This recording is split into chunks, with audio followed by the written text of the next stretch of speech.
You've seen Pulp Fiction a dozen times, but there's still a lot you missed.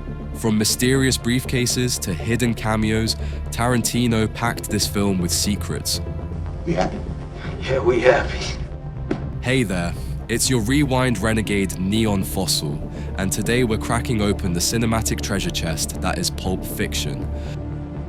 What? Say what again? Say what again? I dare you. I double dare you. This cult classic has been dissected, debated, and quoted for decades.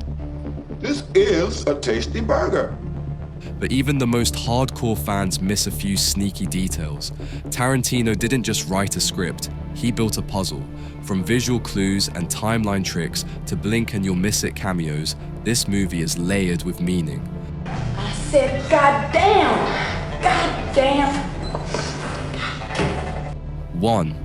The briefcase theory. What's in the case? My boss's dirty laundry. What's in the briefcase? Tarantino has never confirmed it, but fans have theories, and the most famous one is wild. According to the theory, the case holds Marcellus Wallace's soul. Supporters point to the band-aid on the back of Wallace's neck, said to mark where the devil extracted it, and the glowing gold light from the briefcase when opened. Even the code to unlock it, 666. Whether you buy it or not, this theory gives that glowing suitcase way more weight than just something valuable.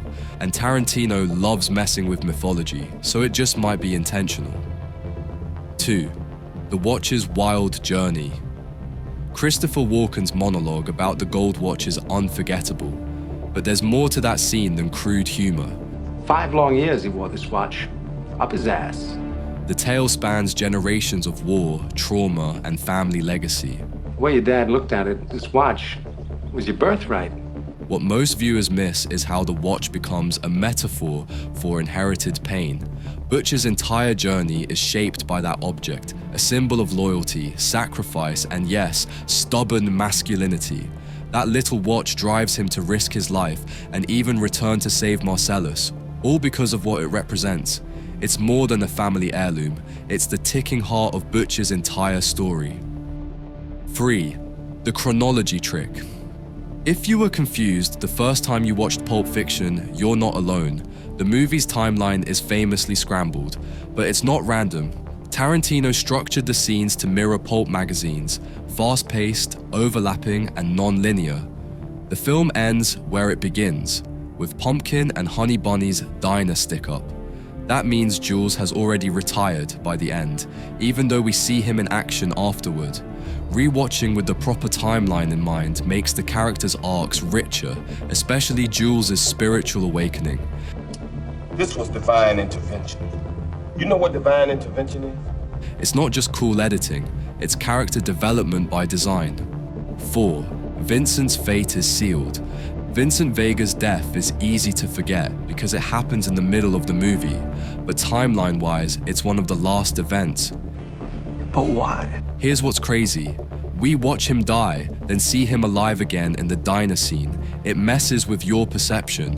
Tarantino doesn't save his big deaths for finales. He just drops them in, casually.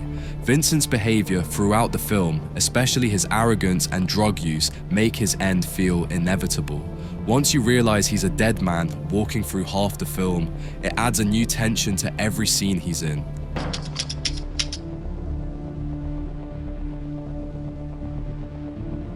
5. Jules' Bible verse is fake. Samuel L. Jackson's Ezekiel 25:17 speech. When I lay my vengeance upon thee. It sounds legit, but it's mostly made up. Tarantino rewrote the verse to sound biblical and menacing, borrowing bits from The Bodyguard, 1973. The real Ezekiel 25:17 is way shorter and doesn't include all the righteous path and shepherd stuff. Tarantino uses the fake verse as a narrative tool. Jules quotes it before killing people, but by the end, he interprets it differently. You read the Bible, Ringo? It becomes his turning point, a philosophical moment of clarity. It's not scripture, it's storytelling, and it plays a crucial role in Jules' transformation. 6. Tarantino's foot obsession. You probably caught Mia Wallace's bare feet, But did you know Pulp Fiction kicked off a decade of Tarantino's infamous foot fetish? Example. From the tight shots of Mia's toes at Jack Rabbit Slim's to her dancing barefoot in the living room, the camera lingers longer than usual. It's subtle, but once you notice it, it's everywhere. And if you look across his other films, Kill Bill, From Dusk Till Dawn, Once Upon a Time in Hollywood, the pattern becomes undeniable. And look, I given 1 million ladies 1 million foot massages, and they all meant something. 7. Homages to other films. Tarantino is a cinematic sponge, and Pulp Fiction is loaded with homages. Mia Wallace's bob haircut is a nod to Anna Karina in French New Wave films. The Jack Rabbit Slim's dance scene, an echo of Bande Apart, Vincent's heroin trip, and Mia's overdose, straight from The Man with the Golden Arm and Taxi Driver. Even Butch's katana scene is influenced by Japanese samurai films. Tarantino isn't just name-dropping, he's remixing film history. Spotting these references turns each rewatch into a scavenger hunt. It's a love letter to cinema buried in blood and burgers. 8. The mysterious Winston Wolfe. Harvey Keitel's Winston Wolfe enters the film like a legend, perfectly dressed, efficient, calm under pressure. Now, you got a corpse in a car, minus the head in a garage. Take me to it. But who is this guy? He shows up, solves a messy murder in 10 minutes, and disappears. Fans speculate he's part of a larger criminal network in Tarantino's shared universe, maybe even a fixer for Marcellus Wallace or someone linked to Reservoir Dogs. His sudden entrance and exit suggest he's done this many times before. In a movie full of chaos, Wolf represents control. And in Tarantino's world, calm competence is just as dangerous as a gun. 9. Red Apple cigarettes. A pack of red apples. Filters? You might have spotted Vincent smoking Red Apples, a fake cigarette brand created by Tarantino. It's one of many shared elements that tie his movie universe together. I haven't done that much product placement in my movies because for the most part, I've actually been usually refused. They're a symbol of how Tarantino crafts a self-contained world with recurring characters, products, and even diner chains like Big Kahuna Burger.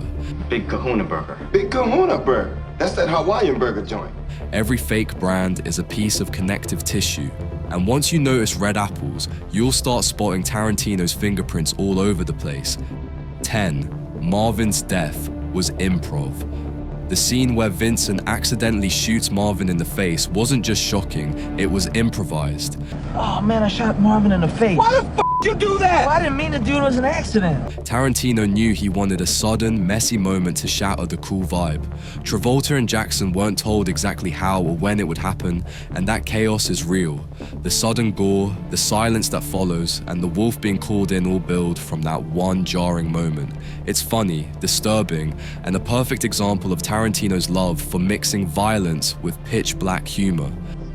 God damn, Jimmy. This some serious gourmet shit. Marvin's death is a turning point, and it wasn't even planned to be so memorable.